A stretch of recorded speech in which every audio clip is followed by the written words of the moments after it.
মাদারিহাট, নৈহাটি, হারোয়া, মেদিনীপুর, তালডাংরা উপনির্বাচনে 6 আসনেই জয়ী তৃণমূল কংগ্রেস। বিরোধীদের একযোগে আক্রমণ শানিয়ে কুণাল ঘোষ বললেন, 3036 পর্যন্ত তৃণমূল ক্ষমতায় থাকবে। কুৎসা করে, চক্রান্ত করে, মানুষকে বিভ্রান্ত করে তৃণমূল কংগ্রেসকে মানুষের থেকে বিচ্ছিন্ন করা যাবে না। তৃণমূল কংগ্রেসের দায়বদ্ধতা এবং দায়িত্ব আরো বেড়ে গেল। আমরা আরো বেশি করে মানুষের পাশে থাকব, আরো বেশি করে বাংলার উন্নয়নে আমরা সঙ্গে থাকব। বিজেপির রাজ্য সভাপতি বলেছেন, এত কিছুর পর, এত হারের পরেও তারা নাকি 2026 সালে ক্ষমতায় আসবেন। আমরা খুব দায়িত্ব নিয়ে বলছি, 3026 সালেও বিজেপি ক্ষমতায় আসবে না।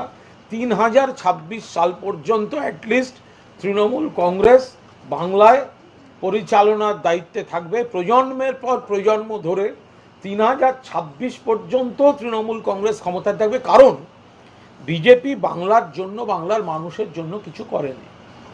100 দিনের টাকা থেকে শুরু করে, আবাসের টাকা থেকে শুরু করে, বাংলার প্রাপ্য টাকা দেয়নি, কুৎসা করেছে, প্রতিহিংসা রাজনীতি করেছে।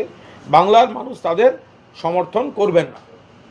যারা লক্ষ্মীর ভাণ্ডারের সমালোচনা করেছেন, কটাক্ষ করেছেন, অন্য রাজ্যে গিয়ে কপি করছেন, তাদের উচিত মা বোনেদের আরও বেশি করে শ্রদ্ধা করা, তাদের প্রতি যত্নশীল হওয়া। শুধুমাত্র মমতা বন্দ্যোপাধ্যায়কে নকল করলে হবে না। মমতা বন্দ্যোপাধ্যায়ের সঙ্গে মা বোনেদের যে হৃদয়ের সম্পর্ক, সেইভাবে মা বোনেদের প্রতি যত্নশীল হতে হবে। ফলে শুধু এইভাবে কুৎসা করে, চক্রান্ত করে, মানুষকে বিভ্রান্ত করে তৃণমূল কংগ্রেসকে মানুষ থেকে বিচ্ছিন্ন করা যাবে না। আর মমতা বন্দ্যোপাধ্যায়কে নকল করলে তো হবে না, অন্যান্য গুণগুলো তো নিতে হবে। ফলে what Bengal things today, BJP things day after tomorrow.